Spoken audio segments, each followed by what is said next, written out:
This is Chycho. Welcome back to my channel and welcome back to our little discussion we're having regarding personal finance. And what we're going to do, we're sort of going to continue on where we left off in the previous videos. If you recall, I loaded up a video telling you my history with cryptocurrencies, with Bitcoin specifically, and telling you my opinion about cryptocurrencies. And from that video, we sort of kicked that off into a couple of videos where we defined the term money and currency, which are two extremely important concepts that we have to really appreciate. And from there, we sort of took a look at a few different places where we could have invested our money in, right? Where we started off, I think, in the 1900s, and we took a look at what the CPI has done, what the US dollars has done, gold, land, wages, salary. We took a look at the S&P. We took a look at certain asset classes that you could have invested in, one of them being properties, of course, and the other one being art, right? And specifically, we took a look at what the rate of return for Action Comics #1 has been, and we also took a look at a fund on Wall Street that has given astronomical returns, and we also looked at cryptocurrencies, Bitcoin specifically, right? And that's where I want to continue off from, right?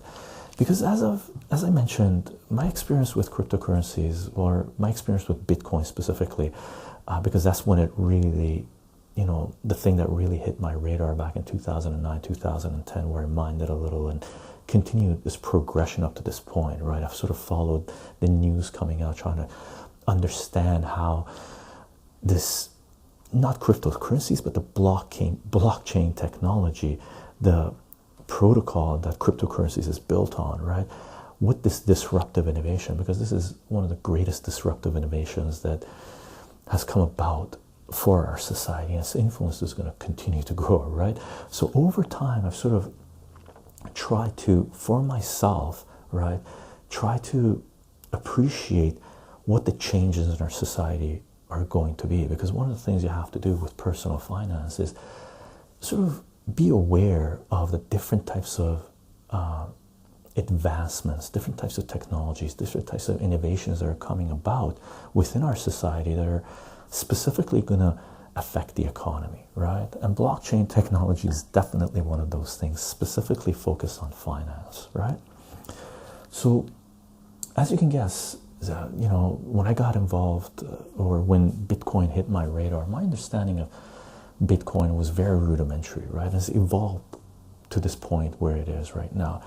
And at the beginning, I would, when I would talk to people about Bitcoin, about cryptocurrencies, a lot of people would ask me what, first of all, what this thing is, why it's needed, right? How it works.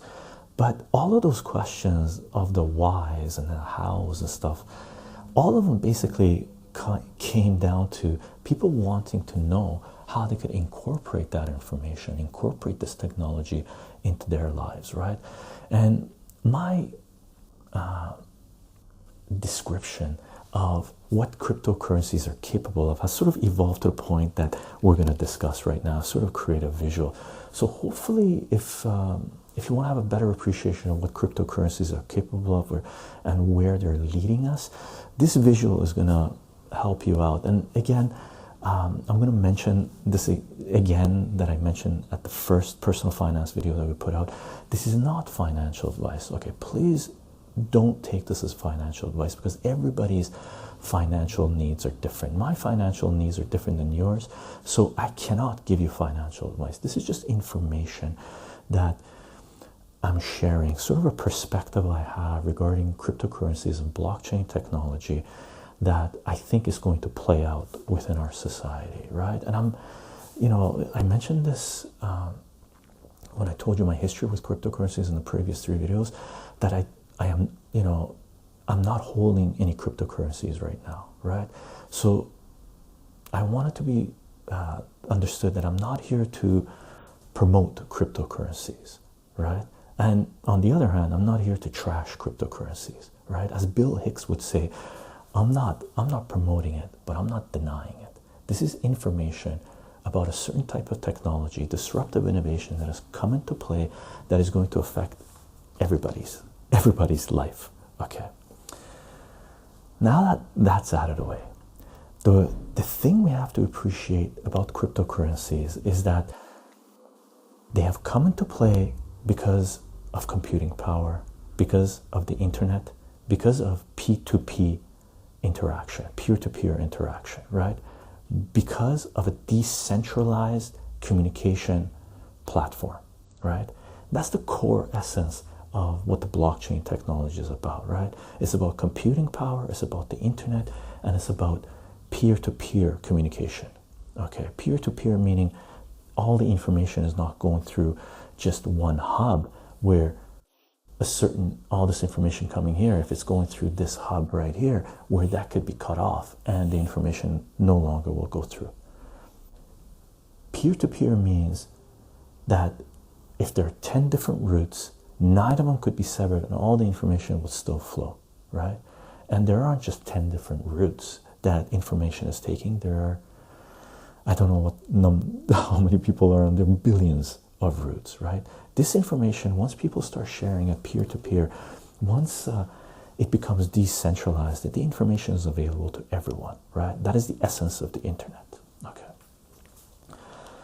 So now that we know cryptocurrencies are basically, because of computing power, because of the internet, because of peer-to-peer interaction, let's create a little space for them, right? Let's assume this is the internet.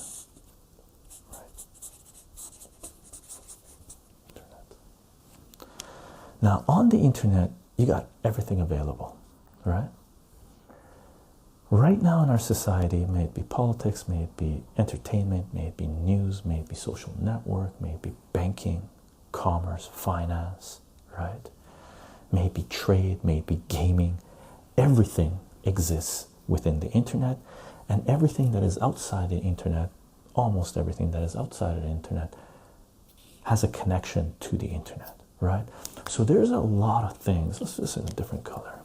Let's call the different systems at play within the internet, because this sort of really connects up. What we're about to talk about really connects up with what we've been building for the language of mathematics when it comes to understanding units and ratios, where we put a video together where I called it, I guess, the Rosetta Stone of mathematics, which is units and ratios, where we have two different systems communicating, and all you need to have for one system to communicate to another system is a link, is some kind of communication, that something here is equivalent to something here, right? So this stuff really connects up to the language of mathematics because, again, computing power, internet, P2P interaction, right?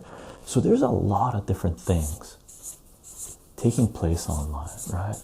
May they be gaming, may they be banking, may they be entertainment, may they be anything. Okay. Now, a lot of these things, right, they're communicating together, right? Many things are connected, right?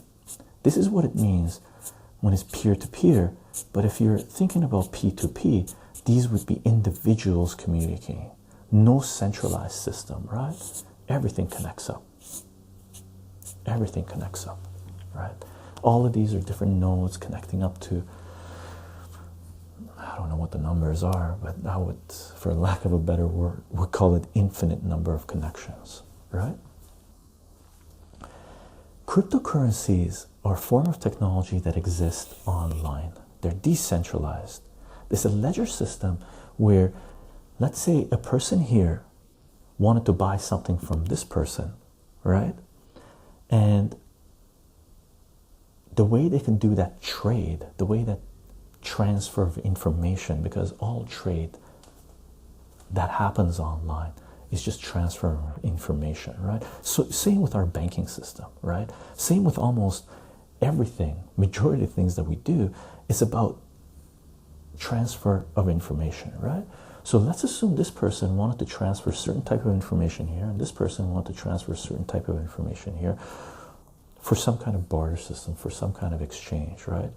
If we want to go tangible, let's say someone here had something that they wanted to sell to this person, and this person wanted to buy from this person, right? Now, before cryptocurrencies existed, they could meet in person, exchange cash, right? Or this person could send check, money order, some kind of transfer of funds to this person, right, or assets, right, to this person, and this person could transfer the funds over there. As long as there was trust between them, then that trade could occur without an intermediary, right?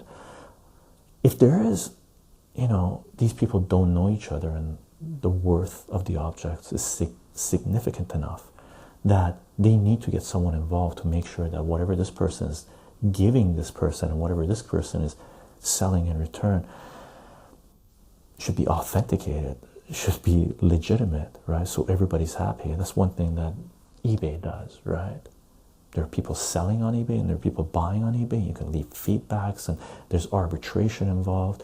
You know, there's PayPal in the middle there collecting their fees and transferring the funds and stuff, right? So you can think about it that way outside of cryptocurrencies. Then if you need an intermediary, then what you could do is the person could send the funds here, the person could send the assets here, right? And then once everything's legitimate, they send the assets this way and the funds that way, and everybody's happy, right? Now, before blockchain technology, before cryptocurrencies, this trade could have taken place in any type of currency of any country, right?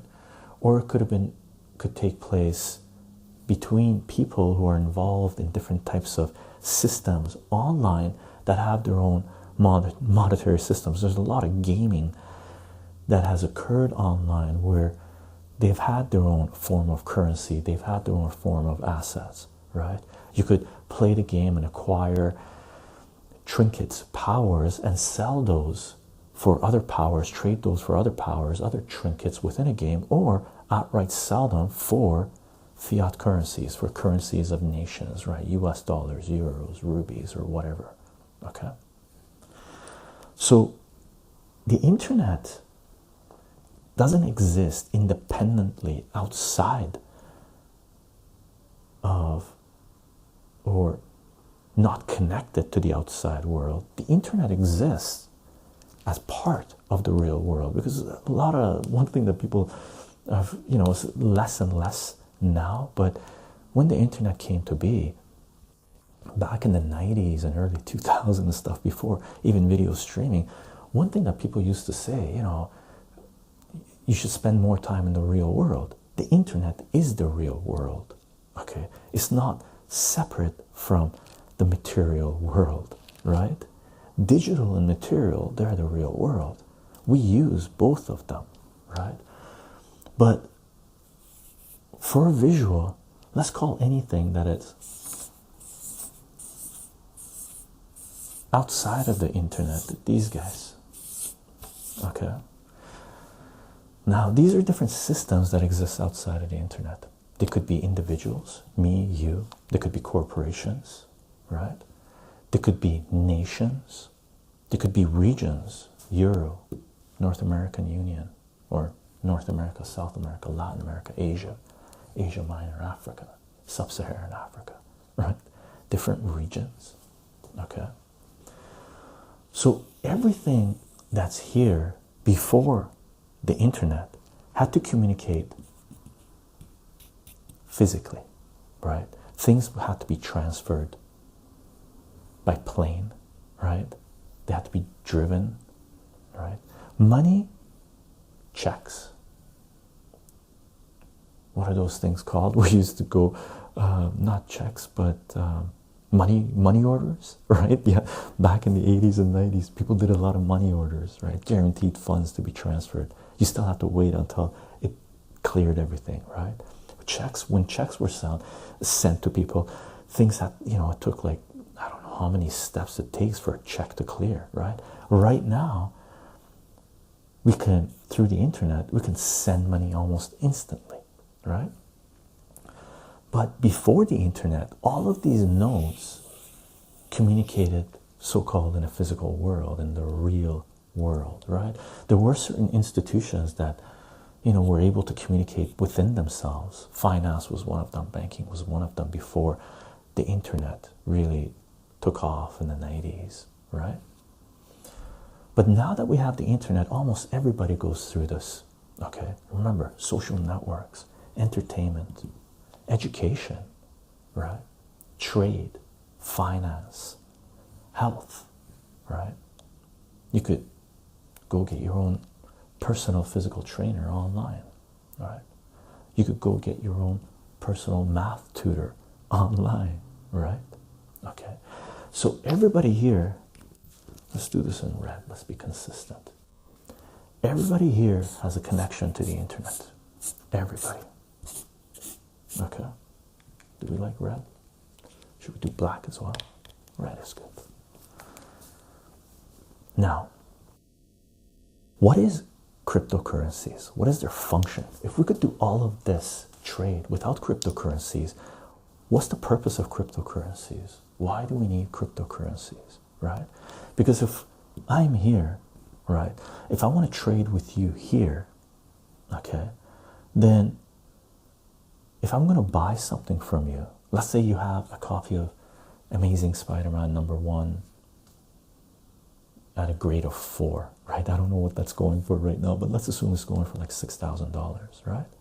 So if I want to buy Amazing Spider-Man #1 from you, graded 4.0, right, for $6,000, I could meet you in person, right? We could go outside of the internet. The odds are you probably listed it online for me to find it, but let's assume we live near each other and we're familiar with each other's collection, right? And you've got it graded and I agree with your grade, or it's been slabbed, right?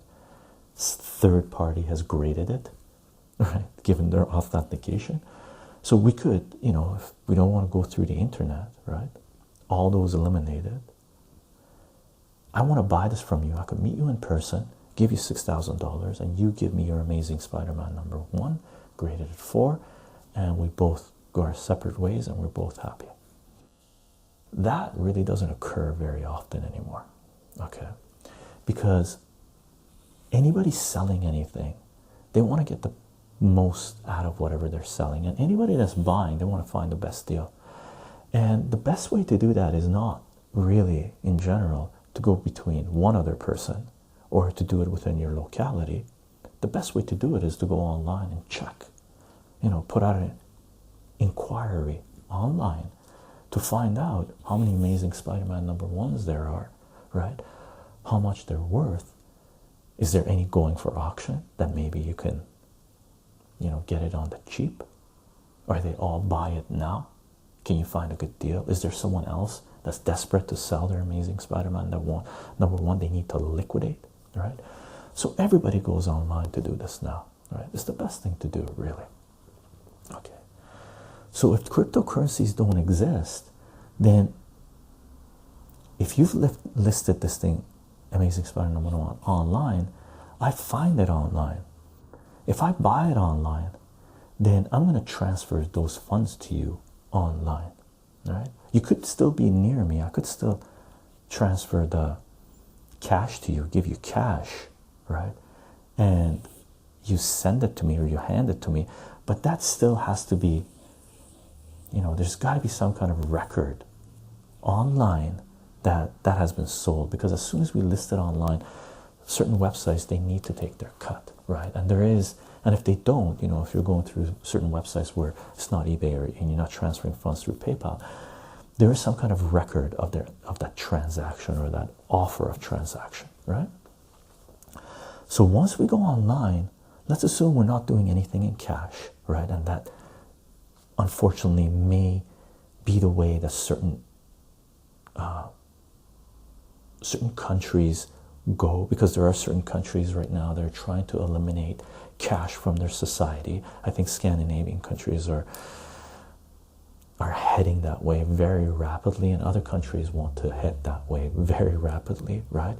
And if you take away cash from a society, just a side note, if you take away cash from a society, you take away privacy, right? Because there's a record of everything that you have bought, and as soon as you take away privacy, you take away liberty, you take away freedom, right?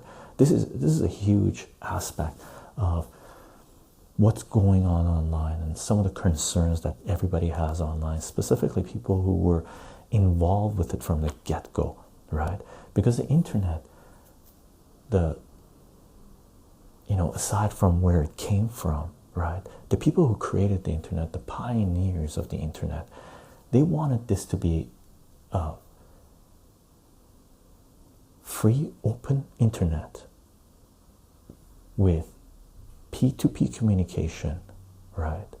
With sharing of free information without censorship and without any surveillance, right? No tracking. That is not what's going on right now, especially through social networks, banking, and finance and stuff like this, right? So if I'm going to buy your Amazing Spider-Man #1 for $6,000 and you're going to sell it to me, then there's a record of this taking place, right? And the record points to you to selling that book to me, and the record points to me for buying that book, right? And if we're doing that record system, making sure that there's a track record of it all, right, then the odds are I was transferring money from my bank account, right, and the money was going through PayPal or direct transfer. I can do as well, right? But if we're going through eBay, let's say, because we do a lot of purchases on eBay, if we're going through eBay, that money's going, the information is going through eBay, transactions being made through PayPal, transaction PayPal going here, and the odds are this person is depositing in their bank account, right? So there's a lot of nodes here, keeping a pretty tight record of what's taking place, the time involved, and there's nodes pointing to everything that took place, right? Even if we've traded emails, even that those emails, information in those emails is linked up with this trade, right? Keep in mind also that along the way, almost at every node, someone's taking a cut, right? So the $6,000 going directly from here to there to you, the odds are I'm paying a little to have money transfer from my bank account to PayPal, okay? Me paying you is free through PayPal, okay? But you getting the money, you pay PayPal, PayPal takes their cut, and eBay takes their cut, and you probably transferring your money from PayPal to your bank account, the bank takes a cut, right? So this $6,000 transaction is no longer $6,000 between me and you. There's a whole bunch of parties involved where everybody's taking cuts, so they're trimming a little bit from the top, right? So I might have given up $6,000, but you didn't receive $6,000, all right? That's really important to keep in mind, because what cryptocurrencies allow you to do, right, is to do this transaction without anybody taking a cut like this, not even close, right? If we did this interaction through cryptocurrencies, then I would still pay you $6,000 and you would have probably gotten back, I don't know what the commission is that certain places are charging for transferring funds between one person and another person when it comes to cryptocurrencies, but you would have probably gotten $5,999, right? The cut was probably $1, if not less, maybe a little bit more, $5, I don't know, right? But the cut that these so-called non-virtual currency exchange, well, they are virtual because most of the currency in the world for most nations is all digital, it's not cash, right? It's not paper money. The cut here would have been a lot more if the cut was done online through cryptocurrencies, right? So that's one reason cryptocurrencies are the rage, really, because people are saving money and transferring funds from one location to another location, as we talked about, is secure, okay, occurs fairly rapidly, is decentralized, and it's anonymous. There's no track record of that exchange taking place. So just imagine if we were doing this, but we both had cryptocurrencies, we both accepted cryptocurrencies and used cryptocurrencies, then all we would do, we would have a presence online, both me and you, right? We would have, for lack of a or a word that we can all relate to, we had online bank accounts that didn't have any direct link to us, our location, or how much was in those accounts to a certain degree, or how much we had, right? And we could do this trade without any ledger system, external ledger system, knowing what me and you traded. Me and you would be the only people who would know why this trade took place, right? And you would just transfer or send me the Amazing Spider-Man #1. If we trusted each other, if we lived in the same proximity, I knew you as a collector, I would just transfer this to you and you would hand it to me, all right? I could meet you somewhere, and with my phone I would say, what's your, whichever cryptocurrency you would like, right? What's your cryptocurrency account number? And I would just go click, transfer it to you, and you would hand me my Amazing Spider-Man #1. So the cryptocurrency sort of would take you back to a completely anonymous type of trade, interaction, exchange of information, right, of assets, as if there was no internet and we met in person, right? And instead of me handing you paper fiat currencies that in general, almost all, as far as I know, all fiat currencies, currencies of countries, devalue over time. We looked at that in the previous video, the CPI, what the worth of US dollars, what the value of US dollars in real terms have done over time over the last 100 years, right? $100 100 years ago was worth like $3.50 now, right? That's its buying power, that's its purchasing power, right? So instead of me buying Amazing Spider-Man #1 from you for $6,000 in a fiat currency that will lose its value over time, right? Because you would have to think about where you're going to invest that money or do another purchase. You don't want to sit on cash, right? Instead of me giving you $6,000 paper currency and you give me Amazing Spider-Man #1, I would meet you in person, and through my phone, through my computer, I would do the same thing, but it would be a digital transaction, digital currency going to you, to your account, and this would be your bank account that you have where you can do whatever you want with, right? Just the way you would your money, your denominations of whatever currency you're involved in from whatever nation, right? So any bank account, if this is your bank account and that's my bank account, theoretically speaking, we should be allowed to do whatever we want with that money. We're not really, right? In Canada, if you go to a bank and to try to deposit, I believe $5,000 cash, you have to fill out a form explaining where this money came from. Through digital currency, you don't have to explain to someone where you acquired your money from, right?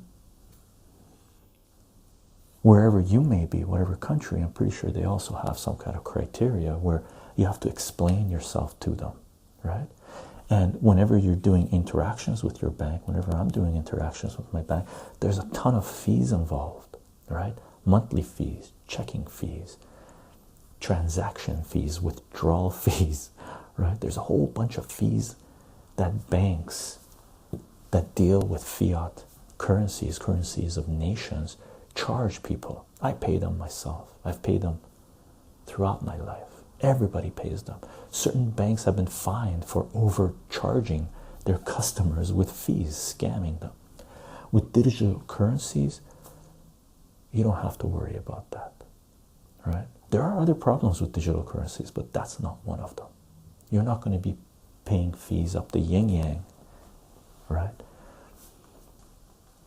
So that would have been, if we did this transaction 3 months ago when Bitcoin was trading at, let's say, $3,000, right?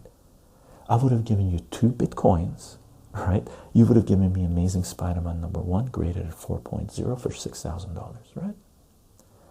That would have been a great transaction for you, because each Bitcoin right now is worth $6,500.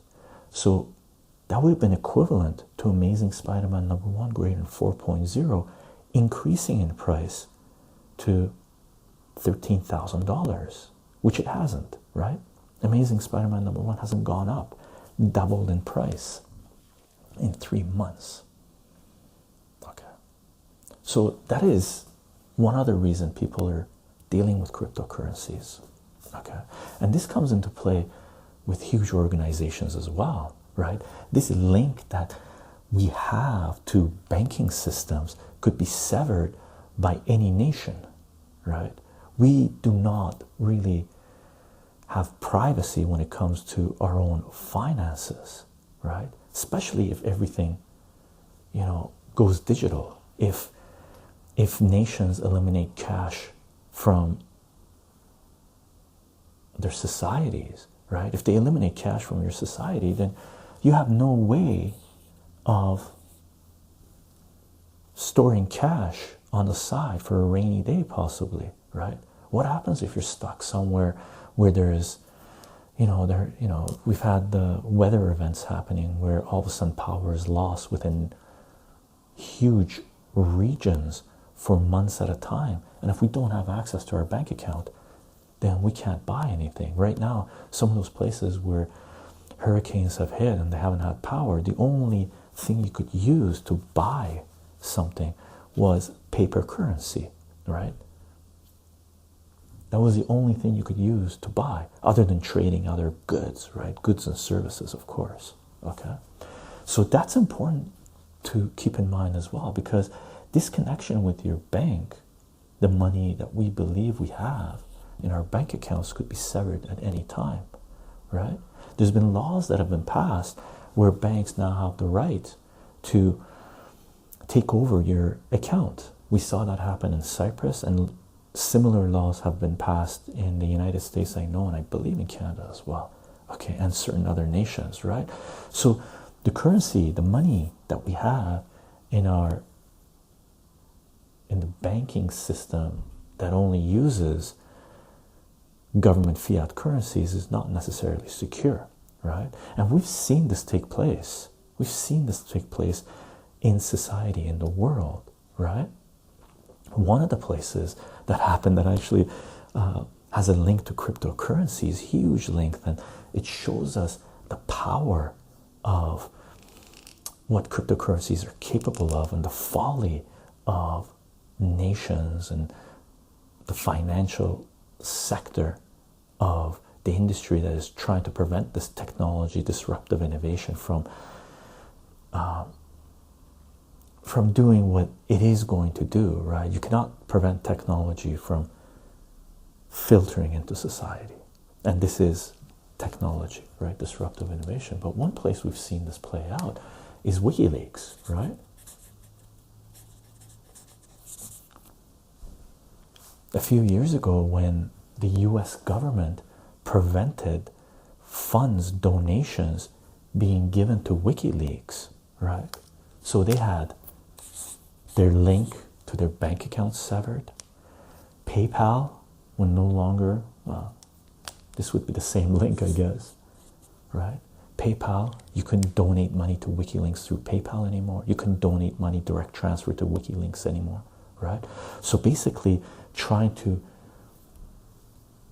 the US government and certain governments trying to kill off WikiLeaks, what they did, they severed all of its funding, all of its ability to raise money, to raise funds. So what happened was people started donating to WikiLeaks, right, with cryptocurrencies, right? If this is WikiLeaks, this is their account, money started flooding in from everywhere. One of the things that's said online is the Streisand effect, and I've looked up the history of Streisand effect before, and it's funny, I think. But one of the things that should be known to anyone now is the Streisand effect. When you try to prevent people from doing something, they'll do it more. They'll be more intense about it, right? And that's exactly what happened. So for the last few years, people have been donating bitcoins to WikiLeaks, and that has allowed WikiLeaks to have a store value of cryptocurrencies, Bitcoin, and other types of cryptocurrencies, Litecoin, lithium, and there's like 700,000 cryptocurrencies out there now, right? Very few when WikiLeaks was around when this took place, right? It was only Litecoin, Dogecoin, I think was in there too, and Bitcoin, and a few of the other, I think there was 5 or 6 different types of coins that were at play at that time, right? So people started donating to WikiLeaks and they started building up store of value, right, in their cryptocurrencies. And for them to get things done, if they wanted to hire someone, anybody that worked for WikiLeaks or anybody that works online in a big way, maybe they be coders or anything that's involved in the ground floor of the internet with computing technology, has a cryptocurrency account. So all they would do to hire someone to get something done is transfer their cryptocurrencies, a certain amount, back to them, right? So all of a sudden, within, you know, since the inception of Bitcoin, since you could buy, we talked about this, you know, people could buy, the first Bitcoins became available. There was a link connection, an exchange rate for 1 Bitcoin to a US dollar, which was, I think it was 6 cents or something. When you could buy 1 Bitcoin for 6 cents or 3 cents or something like that, right? Since that time, Bitcoin has become, and other cryptocurrencies have become, a legitimate form of currency online, right? So there are people actively doing business, doing trade, hiring people, buying things through cryptocurrencies online, and they're treating it just like a bank account, right? And one thing that happened, I think 3 weeks ago or so, when I think Bitcoin cracked $5,000 or so, Julian Assange sent out a little tweet showing the graph of Bitcoin, right? And thanking the US government from severing these links that they had to the banking system, to PayPal, to online transactions that have records through nations, right? That everything could be tracked, severing that link, because that forced everyone to not donate to WikiLeaks with US dollars or euros or anything else. They donated in cryptocurrencies. And WikiLeaks graph, Julian Assange, the graph that he shared, he said, thank you very much for severing these links, because the money that they received at that time has gone up 50,000%, I believe, or is it 500,000? No, it would be 50,000%. Just imagine making an investment where your investment has gone up 50,000%. And I think this happened in 2013, 14, like in 5 years, 50,000% increase in your wealth. I don't know anything else that does that, right? Not even Amazing Spider-Man #1, right? So that is the way, you know, a visual that we can use to think about cryptocurrencies, what they are, why they're in play. And don't, you know, this cannot be understated. This disruptive innovation, this blockchain technology came about because of the corruption within our current financial system, may it be Wall Street, may it be banking, right? One of the things that, you know, people talk negatively about cryptocurrencies is there's a lot of, you know, illegal activity taking place here. That's like saying there's a lot of illegal activity taking place in the real world, because this is the real world. And anybody that says that, they fail to realize that the illegal activity taking place through cryptocurrencies right now is dwarfed by the illegal activity that is taking place within Wall Street, the banking system, right? Money laundering. Money laundering here is a drop in the bucket compared to the money laundering that has taken place through the banking system, through Wall Street. And this isn't hearsay or speculation. Banks have paid governments billions of dollars of fines for the corrupt practices. May it be Bank of America doing robo-signing for mortgages. May it be HSBC paying fines for money laundering, drug and weapons money laundering, right, through their subsidiary in Mexico, where nobody went to jail, and the fine they had to pay was equivalent to 1 day or 2 days worth of profits for that bank. Just imagine if you could launder millions of dollars personally, and if you got caught and the government said, oh, you're bad for doing that, and they fined you 2 days salary. Right?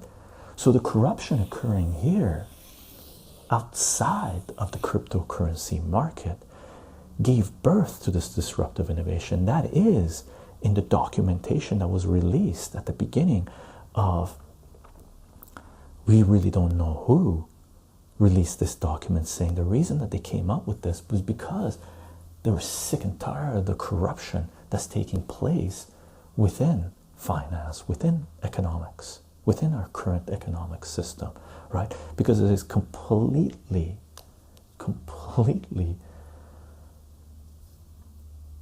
flawed, right? Where institutions, banks, everybody has some kind of bank system, right? Or used to.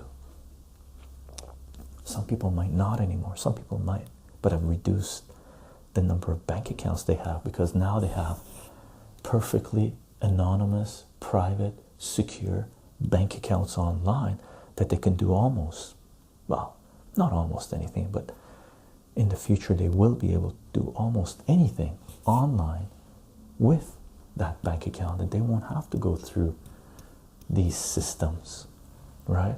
And this is going to be rolled out in many different ways, right? That's one of the reasons data for governments and corporations is so important right now, because they want to keep track of what's taking place, and disruptive innovation is coming into play with blockchain technology, saying no, we can still continue to keep our privacy, to keep our anonymity, and do what we need to do as long as we're functioning citizens within a society and contributing to that society. We should not be penalized for not being part of the elite, where you can get loans at 0% interest, where you can commit horrendous crimes, either by money laundering or criminal activity, and not be fined and get away with what you're doing. If you're an executive of some of these organizations like Equifax, where they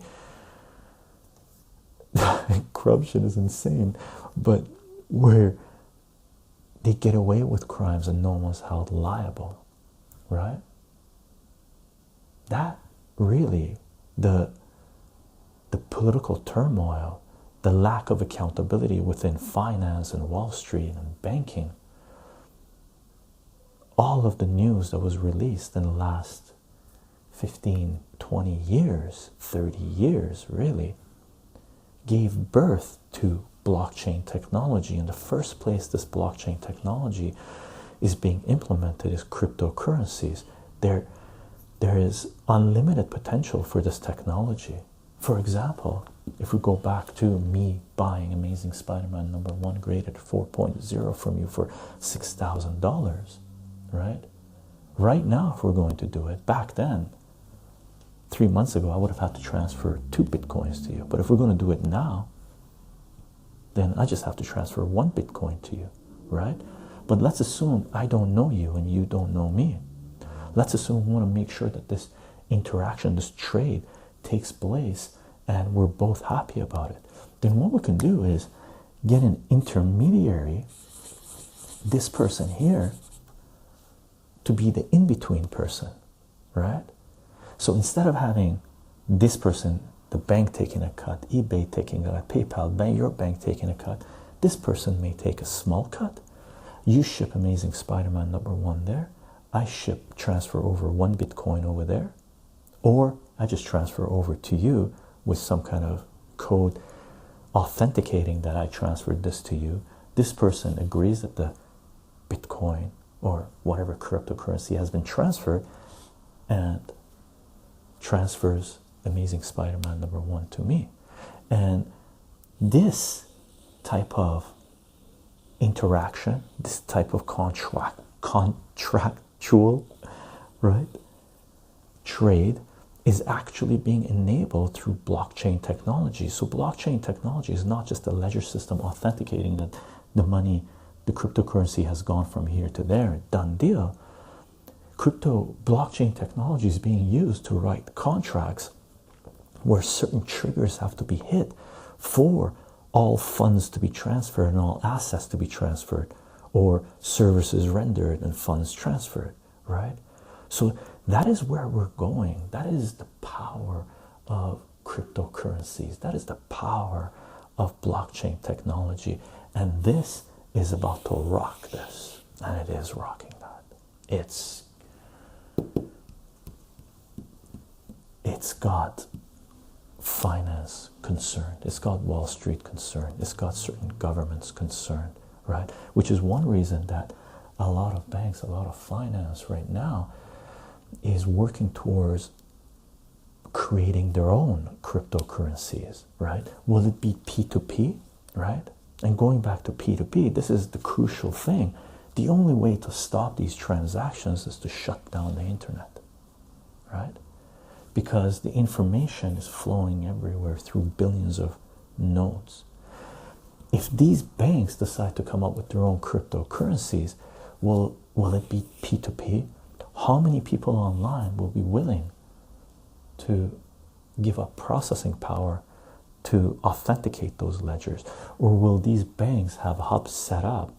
Hubs right now are set up as well by certain private corporations authenticating these cryptocurrency transfers, and there's blockchain technology coming about making that processing speed less and less. So there's a lot of things at play, right? But will people be willing to adopt, right? Will be willing to use the cryptocurrencies that Wall Street, finance, the banking sector brings about, right? There's theories that cryptocurrencies were introduced specifically for that, to take us into a cashless society, right? Still yet to be decided which direction we're going to head there, right? But will people be willing to incorporate centralized cryptocurrency transfers? I don't know. I'm not. Right? Personally, I'm not, right? But we'll see where it goes, right? Things could be shut down. Who knows? Maybe they will be, right? But that's the power of cryptocurrencies, blockchain technology in general. And I'll mention one other thing that I mentioned previously is that the key right now, like we're going on personal finance level, on economics level, there's a lot of things taking place, right? So the name of the game right now is be diversified. If you're only involved with the banking system, with a certain type of currency from a certain nation, this is not personal financial advice, but I would be diversifying. If you're only involved, your only assets you have are in cryptocurrencies, I would be diversifying. If your only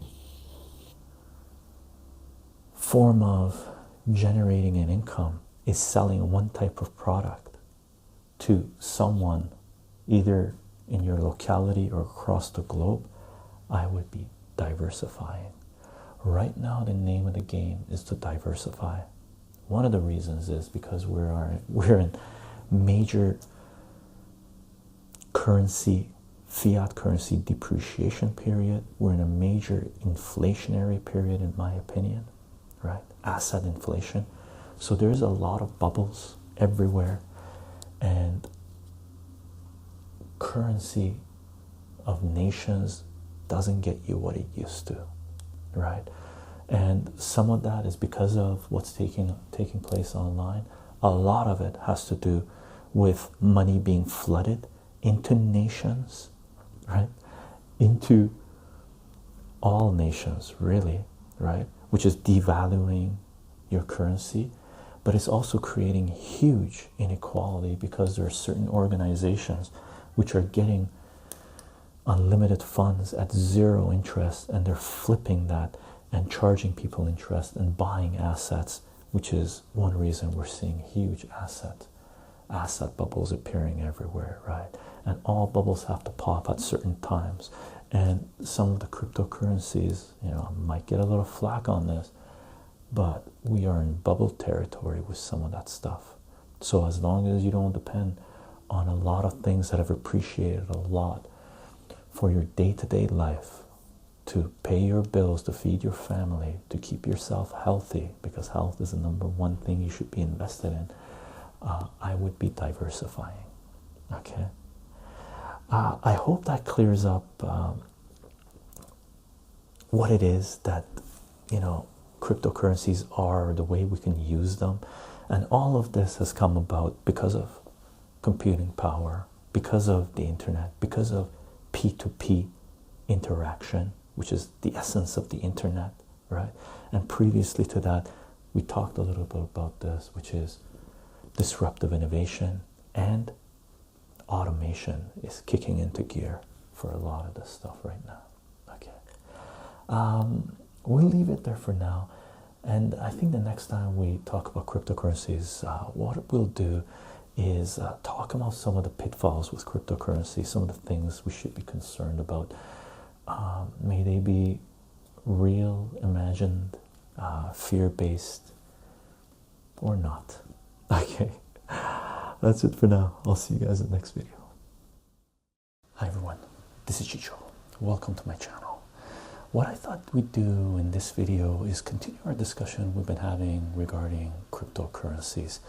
Over the last few years, I've had a lot of people ask me what Bitcoin is, what cryptocurrencies are, what blockchain is, and how people can get involved in this disruptive innovation. And disruptive innovation is something we've talked about in the past. As sort of, if you look at our personal finance playlist and cryptocurrency playlist and whatnot that we have on YouTube channel, we put out a video regarding disruptive innovation. And disruptive innovation is basically some form of technology that comes into play that challenges the status quo, gives people options to bypass sort of established industries, established companies, and offers a brand new perspective, brand new option to conduct business in, right, or produce something with, right?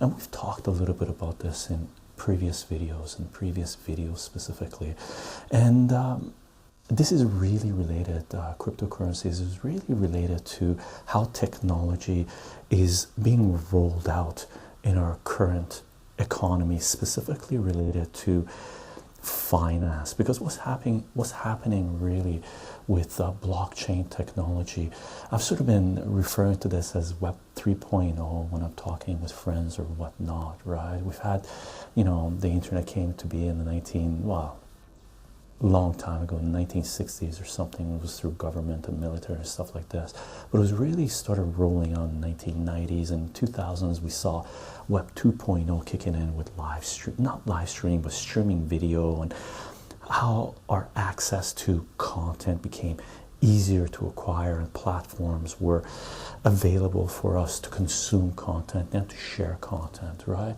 And for me, the introduction of cryptocurrencies, blockchain technology, is really the next step, which is Web 3.0 for me, because what it's doing is basically bringing finance into the digital world in large part, and giving people the opportunity to decentralize our economy, decentralize finance, right? And this is something that we're about to, you know, just create a visual and talk about a little bit, but it's really in large part related to automation, right? And again, something we've talked about in the past when we talked about personal finance and stuff like this. And when we talked about automation, I was, I laid out some videos that we were going to talk about when we talk about our current economic system, when it came to what the definition of money and currency and what growth rate, capital, accumulation of capital, and differential accumulation and all this jazz was, right? But before we got into that, what I ended up doing was giving you guys, sort of sharing with you my history with Bitcoin, with cryptocurrencies, which began in 2010, 2011 or so, and we put out a video on that. And what we did from there was basically kick that off into defining what money and currency are and how we can take a look at economics in terms of in the terminology we defined in that video, and take a look at different growth rates when it comes to personal finance, when it comes to investing, when it comes to our economy. And then from there, what we ended up doing was creating a visual of how cryptocurrencies, blockchain technology, what it really offers us in terms of decentralization and a new way of doing business, right? And what I want to do is sort of expand on that, right? And there's a lot there that I just mentioned, doing a little review of what we've covered so far, and you don't really need to know all that information to appreciate what we're about to talk about, right? But basically the name of the gist is this: when people ask me what cryptocurrencies are, what blockchain technology is, right, and how that's playing out in the world, the way I interpret that question is basically people asking me how they can incorporate this disruptive innovation into their lives, right? And right now, this is something that I want to talk to you about, and it's really related, again, I'm going to emphasize this, right? It's really related to automation, right? Aside from the disruptive innovation, it's really related to automation. And for me, what blockchain technology is allowing us to do is allowing us to automate finance, automate bureaucracy. And what that's doing is getting rid of gatekeepers, is bypassing gatekeepers, is bypassing control mechanisms within our societies for whatever country you live in, is bypassing regulators that may be working to maintain the status quo, right? It's a game changer, right?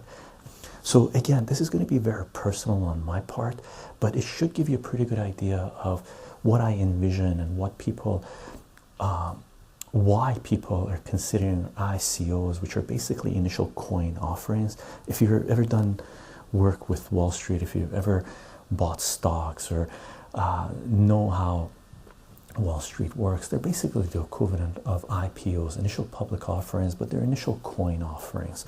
Sort of basically a sort of a funding mechanism for people that have an idea for a product, a corporation, a service that they want to provide to the world, and they need to get some funding, right? And that was what really made this technology absolutely brilliant for me, right? So consider what I'm doing online right now, and we're gonna just call that Chycho, right? So just assume what I've created online so far is under this umbrella, right? This would be the blogs, articles I've written. This would be the videos I've produced, whatever it might be. So initially what I did for myself back in the mid 2000s or so was start learning software, understanding certain platforms, acquiring cameras, tools, hardware to be able to produce what I'm doing, right? So there was a huge learning curve on my part, and I put a lot of work in the front end to be able to get this stuff done. And that was Chycho, right? All of that work for the first 5, 6, 7 years was being done on the side while I was working on, making enough funds to maintain my life, right? And slowly what happened was there were options available to us to start funding, crowdfunding, and generating certain amount of income for ourselves when it came to creating content online, right? Sharing information. One of those platforms, then we'd get direct donations. Direct donations. Donations, right? So this was a revenue stream that was coming in, right? And slowly what happened with YouTube, once you were loading on videos on YouTube, right?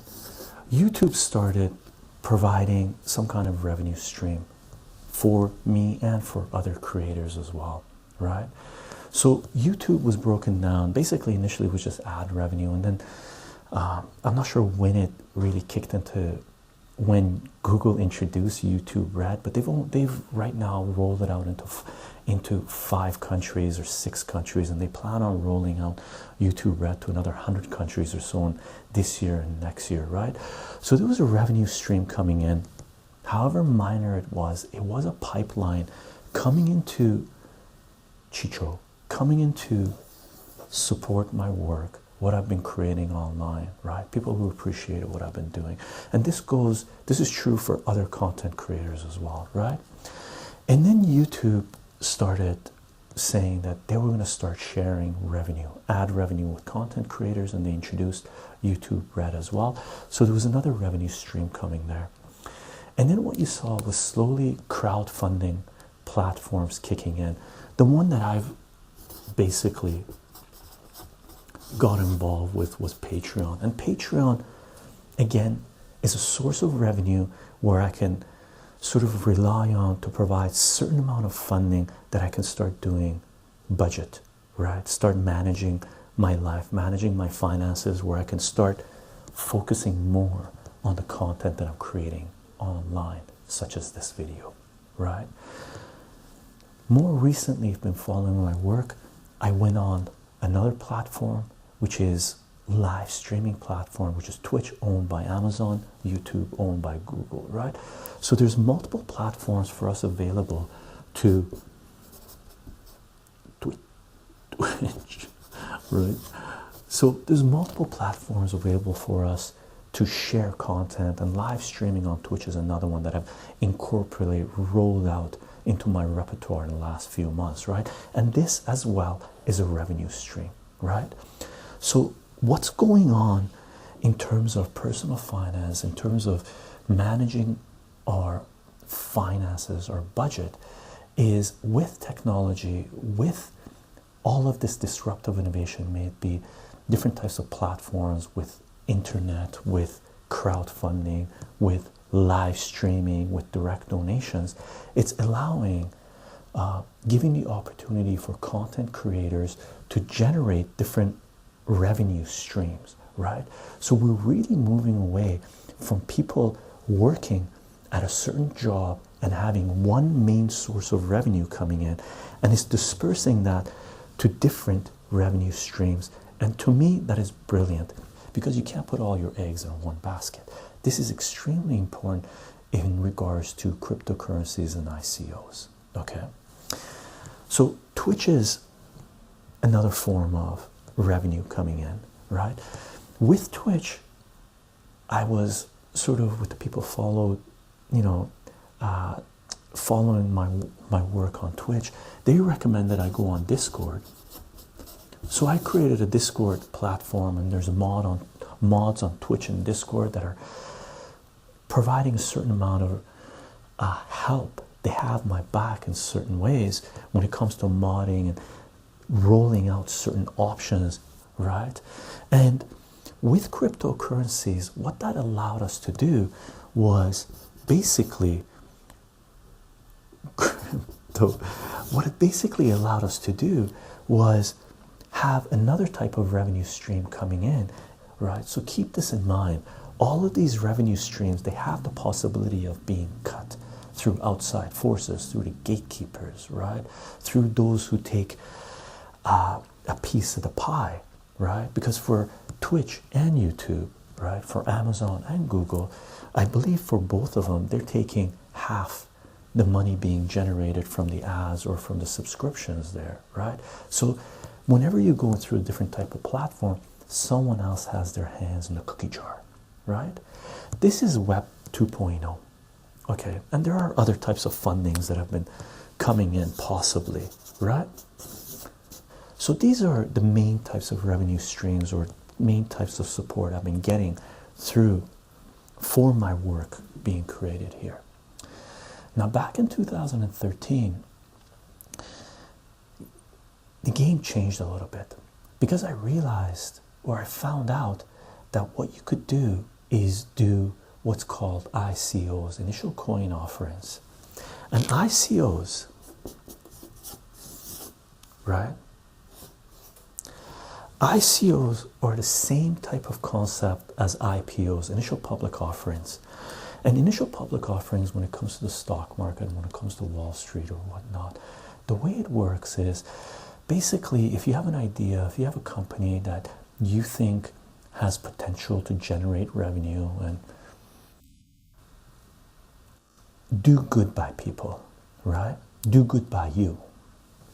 What you can do is go to basically people who have funds or banks and decide to raise money by offering people a share of your company, right? So what you could do is create, you know, there's a whole bunch of regulatory hurdles that you have to go through, and it costs a fair bit of money to do this. I actually looked into this back in the mid-1990s. There was something that we're working on that we decided that we might have been able to take it into venture capital, right? Take it into the Vancouver Stock Exchange, and we went through a couple of meetings, and we realized that there are so many people that wanted to have their hands in the cookie jar, right?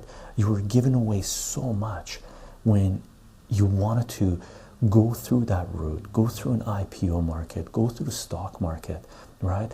That first of all, it made it extremely expensive. Second of all, there was a ton of scammers along the way that we met that wanted a piece of the pie, and they were basically a pump and dump. And the way it really works when it comes to IPOs is, let's say you ended up getting funding from someone, and what they do initially, you know, angel investors, or you're getting funding through a bank or support through a bank or whatever it is, right? What they would do is take you to a certain level, right? And then you would have to have secondary funding, and they basically were sort of passing the baton, and they would pass the baton to a different larger organization or investors that would take you to another exchange, a more reputable exchange, and they would take a bigger piece of the pie, and the initial people might have dropped out, and it was a huge, it's an interesting way to raise funds. That's what IPOs are. ICOs are on the same mindset. However, you're getting rid of all the middlemen, right? You're getting rid of all the people that have their hands in the cookie jar, right? And for me, what made this disruptive innovation, this blockchain technology, a game changer, was this. As soon as I realized that anybody, if you had an idea and if you wanted to make it realize, and you needed funding beyond just minor, for now, revenue streams coming in to support your life, right? If you needed an initial large investment to kick things into high gear, if you've done the front end work and you've reached that stage, right, then this is what you could do. And what I'm going to do, I'm sort of going to relate it to myself, right? So just imagine me being Chycho, right? I've had funding coming in from all of these resources, and I've been giving back, and I will be giving back some of that stuff, right? Through YouTube is basically creating content and showing appreciation for everyone that's subscribed to me, everyone that's sharing my work, liking my work, and sending their love my way. And that is amazing to me, right? That has kept me going up to this point, okay? And that, for me, creating this content is giving back to that community. In terms of Patreon, I can give back to the people supporting me through Patreon in different ways, and I will be rolling out some of that stuff. So if you are supporting me through Patreon, there are a few different things that I have planned to roll out through Patreon. Okay, more on this later. Okay, so there are things that I could give back to the people that are supporting me through Patreon. Through Twitch as well, there's a little bit of return I can give people, right? Subscribers. I can give them powers that they wouldn't have if they weren't subscribed. They may be little emotes that Casey, thank you very much, Casey, the person that created the banners for YouTube and Twitter and Twitch, he created little emotes that people can use on Twitch, right? Through Discord as well, I have mods that are helping me out there setting up the Discord platform and providing options for people and keeping the dialogue going, so I can give back that way. With people who have donated me, donated cryptocurrencies, that's anonymous, right? That there's a certain amount of privacy, anonymity there, so there isn't much I can do in terms of returning that favor other than creating this content and sharing as much information as I can, just the same way through YouTube. People that have made direct donations, I can give back a little bit more as well once I start rolling out some of the things that I want to do through Patreon, right? Specifically related to some of the comic books I've published, right? And other types of donations as well. I could return some of the favor, right?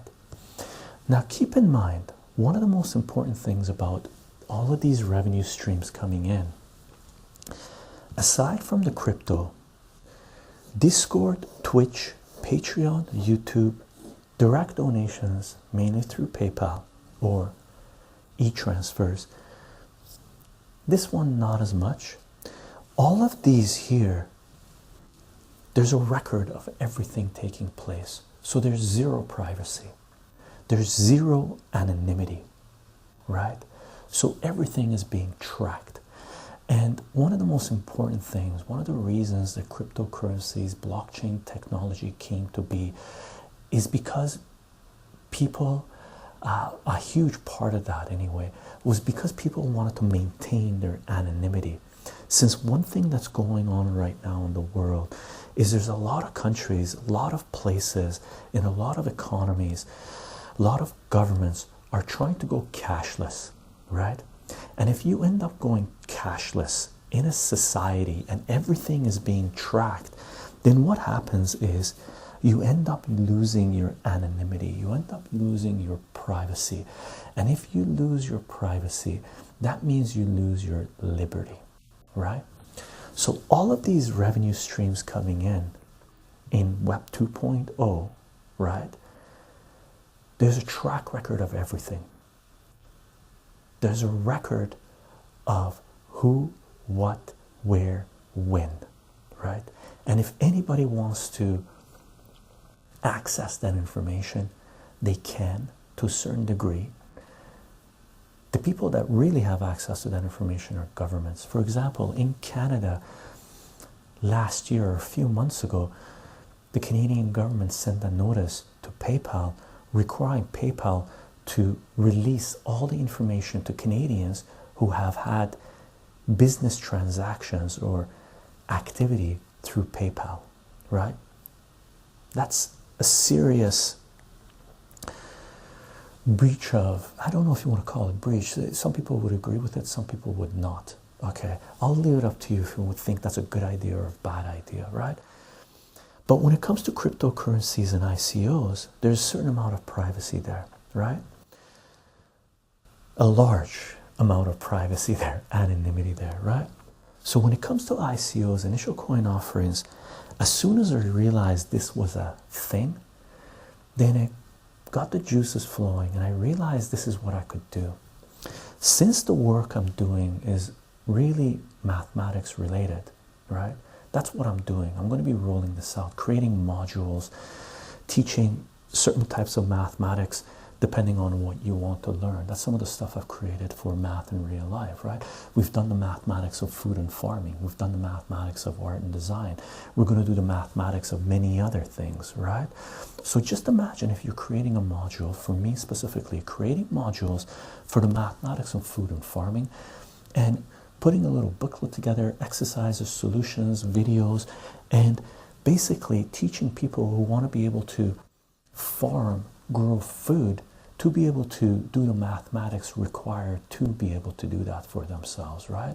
And that's what personally I'm working towards. Now, all of that information will be available free online. I've made this promise at the beginning, and they will always be there, right? But there will be modules available for sale. There will be products, merchandise available for sale. So it is a business that I'm working towards. So once ICOs become a thing, and they are a thing, at some point, right? And this is really what the possibilities of ICOs and cryptocurrencies are. This is what they really offer us, right? They offer us privacy, anonymity, and they offer us to do crowdfunding, to do initial coin offerings, right? To get seed money to roll out whatever project that we're working on to the next level. So for me, what I could do with these ICOs is create some kind of white paper, which is basically put together a white paper, which is basically what my business model is and what I propose, right? And that could be related to creating a certain number of coins. Let's call them Chycho coins for lack of a better word, and I like that, Chycho coins, right? So I could put out a certain number of Chycho coins, right? Let's call this 1 million Chycho coins. It could be equivalent to 1 million shares in a company on the stock market, right? So I could put out 1 million Chycho coins. Let's call them tokens, and that's what they're referred to when it comes to ICOs. And what you can do with those tokens is offer those tokens to investors, right? Now for me, since I've been having people supporting me through Patreon, Twitch, Discord, direct donations, other donations or whatnot, I could give back to everyone supporting me as well, right? So this could be a two-way thing, coming back, supporting people who have supported me up to this point and offering them a certain number of tokens for what they've done, right? For Patreon, we could even add a multiple in there. People who have supported me for 1 year could get a 2 times multiple of coins. People who have supported me for 2 years, right? They could get a 3 times multiple for what they've done. Same thing with the direct donations, same thing with Twitch, same thing with Discord, and same thing with what other revenue streams ends up coming into play, right? So this could be me creating a white paper saying that I'm going to create a certain number of tokens and give back to the community that's been supporting me. And what I could do is say a token would give you a certain amount of power for this company, this organization, the work I've been creating online, right? It could be a certain type of voting, right? Where you could decide the type of content we start creating, right? I could also return that by, in the white paper, specifying that a certain amount of funds would go into a pool, right? Into a fund, and that fund, as long as we're positive, right? Once revenue starts being generated through merchandise, right? Through modules, right? Then a certain amount of those funds coming in could go into a fund which will be dispersed to those who hold tokens, right? That would be one way to give back to the people who have supported me up to this point, or up to the point where we come up with the ICO, with the Chycho coins, to give back to those who have helped me reach that point, right? And that could be considered the people here could be considered on the same level as angel investors, people who had faith, who had trust, right? Who gave me credit, right? Who believed in what I was doing, right? So a certain amount of funds could go back to all of those people, right? Or to people who also purchased some of the tokens, okay? In the white paper, we could say there's a percent growth, right? Percent growth based on the CPI, the consumer price index, or whatever inflationary measure we would want to use. We could say more tokens would be available every year based on the growth rate, based on inflation. Or we could keep this, the number of tokens, right, the number of shares, as absolute. And if Chycho, this company, starts doing very well, then what would happen is the amount of funds, the amount of money going into this fund to be dispersed to those people who hold these tokens would just become more and more, right? We could do a secondary offering, right? You could do a secondary offering, which is very, one of the things that happens a lot in Wall Street, where shares get diluted, right? We could, if we reached a certain point where we had institutions, and I've had institutions, just so you know, I don't know if I've mentioned this before, I've had institutions in the last few years contact me and ask me to create modules for them, right, that they would like to purchase to teach their students to do mathematics, right? So if we reach that level where we have multiple modules available and there's institutions that want to purchase these modules, right, then what we could do is do a secondary offering of maybe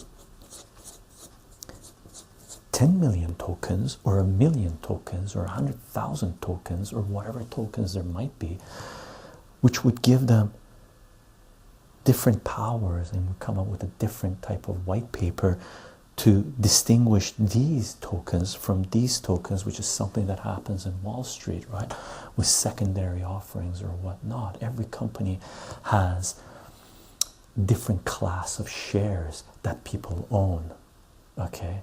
Obviously, the first tokens, the Chycho coins, would have the most power because those were the people that decided to get involved from the get-go, aside from the angel investors, right? Those who had faith, okay? This is a game changer. This is basically what this would do is automate a lot of the bureaucracy. It also makes things, provides privacy, anonymity, right? So unlike IPOs, when you invest in Wall Street, where there's a record of everything you've done and what you're getting back as dividends, and these would be considered dividends coming back yearly or quarterly, right? Dividends could be paid out, right? All of that being visible to the scrutiny of anyone, if you're doing IPOs, through ICOs, through cryptocurrencies, through blockchain technology, all of that information would be anonymous. There'd be anonymity, there'd be privacy, to a level where I wouldn't even know who held these tokens. Everything would be stipulated in the white paper, and the contracts, right, which is basically what it is, we would create a blockchain contract. The contract would do things automatically, and the only thing that would be available to be scrutinized would be what Chycho is producing, right? The amount of funds being raised by Chycho, because there will be a certain amount of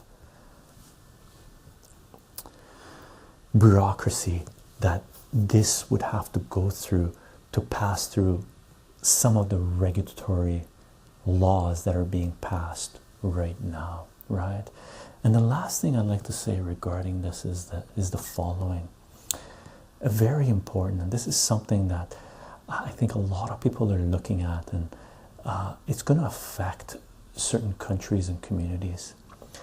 Any country that bans ICOs, initial coin offerings, that tries to put this disruptive innovation aside and prevent people from using this technology is going to see their growth rates come down, their GDP. GDP is a garbage measure of the health and wealth of a nation, but since it's what people refer to the most anyway, they're going to see their GDP drop. Okay, and any country that makes it easier for people to go out and introduce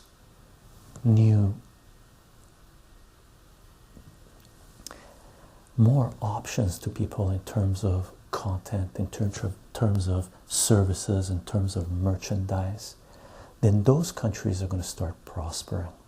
Okay, that's basically the main gist of what I wanted to sort of cover in this. It's just a little short little bit of information to continue on with our discussion we've been having regarding cryptocurrencies, regarding blockchain technology, and regarding ICOs, and what the possibilities of this new disruptive innovation is and how that might play out within our society. Okay, that's it for now. I'll see you guys in the next video. Hi, this is Chycho. Welcome to my channel and welcome to our continuation of our discussion regarding personal finance. Now, what I wanted to do in this video is give you my perspective on cryptocurrencies, because I've had a few people ask me about what my take is regarding cryptocurrencies and where I think that stuff is going. And I've had some history with cryptocurrencies, Bitcoin specifically. So I'm going to give you my take on it. Okay, and this is sort of a continuation of our discussion on personal finance, because if you've been following that work, as you know, we've put out a video talking about 5 of the things we should keep in mind when it comes to investing, when it comes to taking a look at a system and deciding to participate in that system. We put out a video sort of expanding on one of those topics, which was taking into consideration your timeline, your time frame, and then we kicked that off directly into how computer power, how technology is playing out in our current economic system, specifically related to automation, right? And what we're going to do in the next video is continue that discussion sort of in depth and try to create some visuals as how we can think about our current economic system as it relates to currency and the types of systems we decide to participate in and invest our time, energy, or funds in, right? And in that video, in the next video, what we're going to do is specifically focus on different types of trade, different types of commerce that can take place specifically related to currencies, right? And we're going to create a visual for that. And in that discussion, we're going to talk about cryptocurrencies, Bitcoin, but I didn't really want that video, the next video, to be hijacked by that discussion because it is important. But what we have to keep in mind is that's just one option available to us, right? And since a lot of people have been asking me for me to give my take regarding cryptocurrencies, I thought I'd put this little short video together. Now, I'm going to give you my disclaimer again, right? This isn't financial advice. So, you know, take whatever I say with a grain of salt. I've just had some history with Bitcoin, and I put out 2 articles in the past giving my perspective on Bitcoin, okay? So I thought I'd follow that up with a sort of a video, short little video discussion on it, okay? As far as the disclaimer goes, my history with Bitcoin is basically I did a little bit of mining in 2010, 2011, and I followed the progression of this disruptive innovation, really, because as we've talked about in one of the ASMR videos, ASMR math videos, disruptive innovation is sort of technology that comes into play that shakes up different systems, right? And cryptocurrencies is something that's come into play and it's really shaking up our current economic system in a big way, and it's going to continue to do that in a big way. Okay, for those of you who think cryptocurrencies might be thinking cryptocurrencies are a short-term thing, they're not a short-term thing. They're going to be around for a very, very long time. Okay, so I did a little bit of Bitcoin mining in 2010, 2011, and I followed the progression of Bitcoin.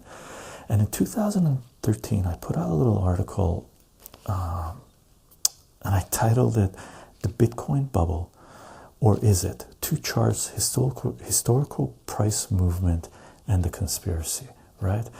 And in 2013 was the first time. Well, that wasn't the first time, but well, it was if you're talking about the $1,000 mark, but it was Bitcoin did a huge move up, right? It went, and in that article, I sort of copied and pasted sort of discussions that I found on different forums to preserve those things as part of history, because you know, the internet sort of being scrubbed of certain types of information, so I wanted to preserve two little bits of info that I came across, and I gave my perspective as an introduction, right? So in 2013, when Bitcoin hit 1200 plus, right, it made a huge move up for a number of weeks, and the chart looked crazy. On a log scale, it was exponential growth, right? So I put out a little article mentioning that now that Bitcoin had hit $1,200, I was recommending that people liquidate, sell their Bitcoins, right? And I mentioned in that article that this wasn't sort of a critique on how valid Bitcoin is as a form of currency. It was just my take that Bitcoin had reached bubble, the price had reached bubble status, and in most bubble, whenever something reaches a bubble status, it's not a, you know, if you're active, it's not a bad idea to sell, right? Because usually when it hits a bubble level, what you can do is wait for the bubble to pop, and then you can buy at a lower price, right?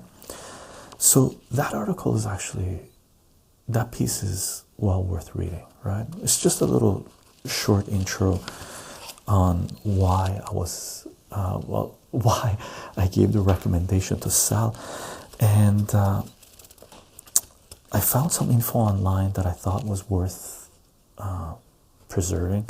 So I preserved those two bits of info in that article as well. One of them was basically the price movements, and I don't agree with everything that was said in the text that I preserved in that piece that I put out. But one of them was basically did a good job of showing how the price of Bitcoin had fluctuated over the last few years up to 2013. And you know, it mentioned that, you know, this person who had posted this this information would hold until Bitcoin had you know, he mentioned that Bitcoin still had legs and it could go up to 2,000, 3,000. For me, 1,200 was the peak, and I mentioned that I was recommending that people would sell. And people, there was a fair bit of comments and stuff that I got, and a lot of people were saying that I was crazy, that Bitcoin was going to go to the moon, it was going to be $1 million and whatnot. And it's still a possibility, but to me, I explained why I thought I had reached bubble levels and why it was a good idea to sell, right? And then there's a little bit of other info that I found online in a forum that is basically related to conspiracy of what Bitcoin is and what cryptocurrencies are and where the technology came from, and it's worth reading if you want to know that part of I don't want to say history because it's not set in stone yet, but that part of the game.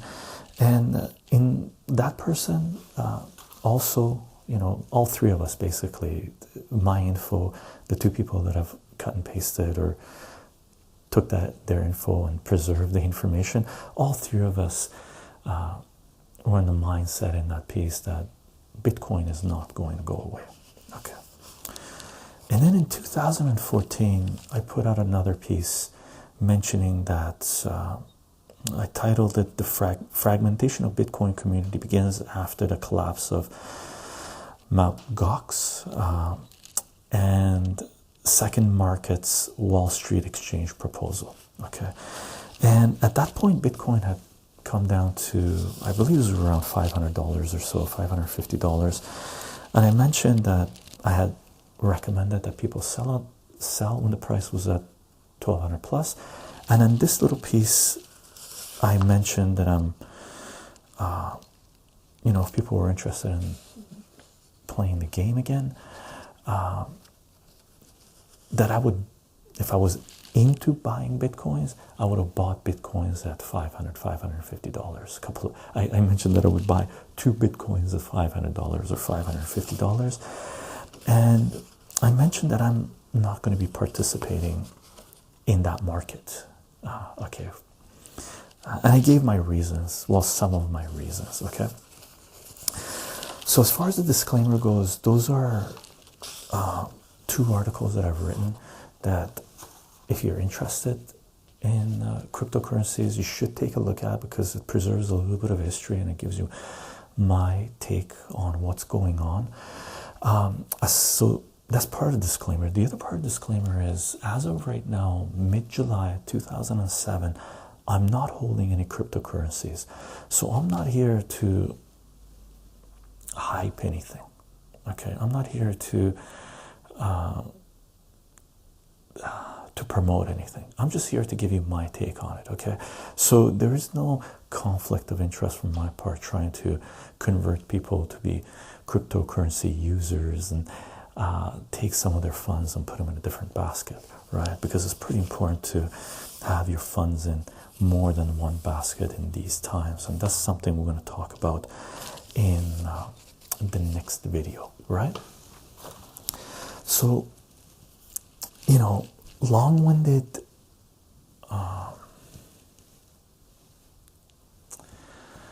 sort of discussion on cryptocurrencies. Cryptocurrencies are basically a way that we can conduct business, transfer wealth from one location to another location with privacy and securely. Okay, so cryptocurrencies are just basically, I don't want to say use the term banking, right? Because I'm pretty sure banking has some legal definitions associated with it, right? But cryptocurrencies are disruptive innovation that have come into play, that have solid mathematics behind them, right? Which makes them secure form of communication, and it's a way to transfer wealth, to send funds from one location to another location, to do business, right, globally, with anonymity, with privacy. Because what's happening right now, since I guess 2000, really, that's when things really started to play out in our current economic system, where the cracks in the system were really showing themselves. And then one of the cracks broke in 2008, right? And when 2008 happened, a huge part of the business community did a double take, right? Huge part of people that were invested in the in our current economic system that is transparent as it pretends to be, right? Or we think it is. All of a sudden, people realized that there was huge cracks in the system. So there was a mad scramble to provide alternate forms of finance, alternate forms of doing business, and cryptocurrencies is one of these systems that has come into play. And digital currencies, I can call them digital currencies. They've, you know, historically, you can read of some of the history on it. It's pretty transparent. But there's cryptocurrencies digital currencies have been in play for a couple of decades now, 2 or 3 decades now, right? But it's just recently that because of networking, we've been able to come up with systems where they're decentralized, which is the key to cryptocurrencies, right? It's not one location that controls the flow of information. It's a network where different nodes are in play, right? And copies of copies of copies of, basically, it's a technology called blockchain, where it's sort of a system mathematically where it's code where fraud has basically been eliminated in transactions in the ledger system, right? So Bitcoin is a ledger system where it keeps track of where funds are being transferred from one location to another location, where both parties or more parties can maintain their anonymity and maintain their privacy, right? So if I wanted to sell you something and I didn't want to do it where there was a paper trail of you buying whatever it is that you're buying and me selling whatever it is that I'm selling, then we could definitely do it through cryptocurrencies. And this isn't something novel, this isn't something new. People have wanted to be able to do trade, to do commerce privately forever, right? If you ever bought something on eBay, eBay gives you the option to have the option listed as a private option where people can't see who's bidding on them, right? And I've participated in some of those auctions as well, because sometimes you don't want to see who are the participants, who are the people bidding on those items that you're bidding on, right? So privacy is a huge issue in our current economic system, in our current political system, right? Because after you've taken care of everything that you need to take care of in your society, in your community, with whatever system is in play, whatever governing system is at play, then everything you do personally, privately, should not be under the lens of the government or any corporation, so they can take it apart and see exactly what it is that you're doing if it is none of their business. Right?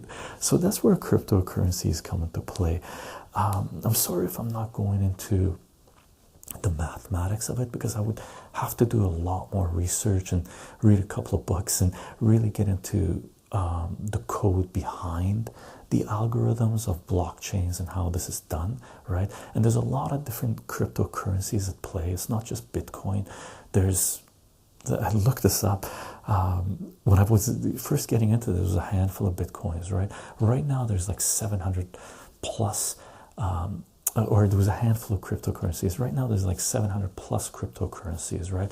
And some of the cryptocurrencies offer certain type of ledger systems, which are certain types of code, certain types of conducting business that is not available through Bitcoin, right? There's a couple of them that are coming out, or more than a couple coming out, that are specifically geared towards companies doing business, right? Not on an individual basis, but they offer contractual agreements. I haven't looked into this too far, right? I've just read the headlines and read some articles. Okay, so there are different types of cryptocurrencies at play. Okay, Bitcoin is not the only one. It just happens to be one of, well, the first one that was able to implement it in a rapid way, where it got where it got a lot of users, and it was basically rolled out in a way where it became the dominant form of cryptocurrency, right? For a while now, and that's being sort of challenged right now. There's secondary, tertiary, and multiple other cryptocurrencies in play. Okay, so as far as cryptocurrencies go, they're not going away. They're embedded themselves within a short few years, like really within the last 10 years, less than that, 9 years, 8 years. They basically embedded themselves within our current economic system, and their market cap is going to continue to grow. There will be hiccups along the way, both legally and technically, because there are some technical issues associated with cryptocurrencies, with the different types of cryptocurrencies, and there is a lot of legality associated with this as well, because certain places in the world are looking at regulating cryptocurrencies as currencies. Certain places are regulating cryptocurrencies as, if you're making any gains, profit in trading cryptocurrencies, they're looking at that as capital gains, right? And you know, they're coming to play even in countries that are trying to eliminate cash within their system, right? And as soon as cash is eliminated from any economic political system, then anonymity is gone, right? Privacy is gone.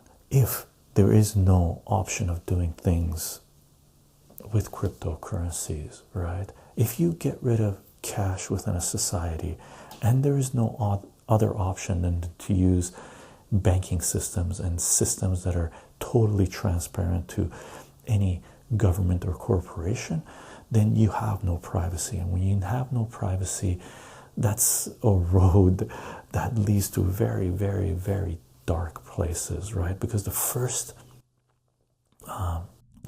thing we have to appreciate, and that's one of the reasons cryptocurrencies are taking off in a huge way, and they will continue to be a major player in our not just economic system, but our political system, in our societies, is because we need to have privacy, because privacy is directly related to liberty, freedom, to anonymity, to doing whatever it is you want to do as a human being, as long as you're not hurting anyone else, right? As long as you're not forcing your opinions on anyone else. Okay, so for all of you who've been asking me to give you my take on cryptocurrencies, there isn't really much to say other than cryptocurrencies are a form of transactions that are going to be around, right? For those of you wanting to know when you should buy in and when you should sell cryptocurrencies, I can't give you that advice. I can't, I'm not here to give you financial advice on a short-term basis. I'm here to give you my perspective on how I think our current economic and political system is playing out. The one thing you have to appreciate with cryptocurrencies is they're new technology, right? It's disruptive innovation that's come into play, and it's only had a short history, okay? But it's a very powerful history, right? They will be around, okay? They're not going away, but there are obstacles in play. And the other thing you have to keep in mind is, irrelevant of whatever system you think is a valid form of transaction, valid form of economics, right? Valid form of business, everything is prone to reach bubble status, right? We had a real estate bubble in 2000 and building up to 2007, 2006, 2007, 2008, right? We talked about that, or we wrote about that. I wrote about that when I was doing articles, right? There was a bubble. The bubble popped, right? It doesn't mean investing in real estate is debunked or not a valid form of investing. It is valid, right? But do you really want to buy during the peaks of the bubble, or do you want to buy during the troughs, or somewhere in between, right? Do you want to buy when prices are rising, or do you want to buy when prices are falling, right? Some people, a lot of people are looking at the real estate market right now, and it's a valid form of investment, 100%, right? However, is it bubble levels, right? So when you're thinking about cryptocurrencies, what you have to consider is, are you buying at peaks, and will you be able to hold out in volatile times where the price might drop 90%? Really? where it might drop 90% and then come back up again, right? Or 80% or 50%. Are you in it for the long haul? Are you in it to make sure you don't have your eggs in one basket in one economic system? And you want to participate in different types of economic systems, right? That's what you have to consider. That's what you have to keep in mind before you look at any type of investment, right? Any type of commerce, any type of system. And cryptocurrencies is no different. Okay. Let me know if you want to talk about this a little bit further. I can't get into the mathematics of it because I haven't done my research into it properly anyway to be able to do a full discussion on the mathematics, the algorithms behind cryptocurrencies, because I'm not a coder. I like my mathematics, and I like my politics, and cryptocurrencies sort of merging of the two, right? Politics and economics combined with mathematics, offering us a new way, a sort of a disruptive innovation, and giving us options as opposed to putting all our eggs in one basket in our current banking systems, which are quite fragile right now, to say the least, and their future is very volatile, and will continue to be quite volatile for quite some time to be. And if you're not, if you can't hold out through that volatility in cryptocurrencies as well as our current economic system, then you need to probably rethink your personal finances and make sure you can ride the wave that most likely is coming.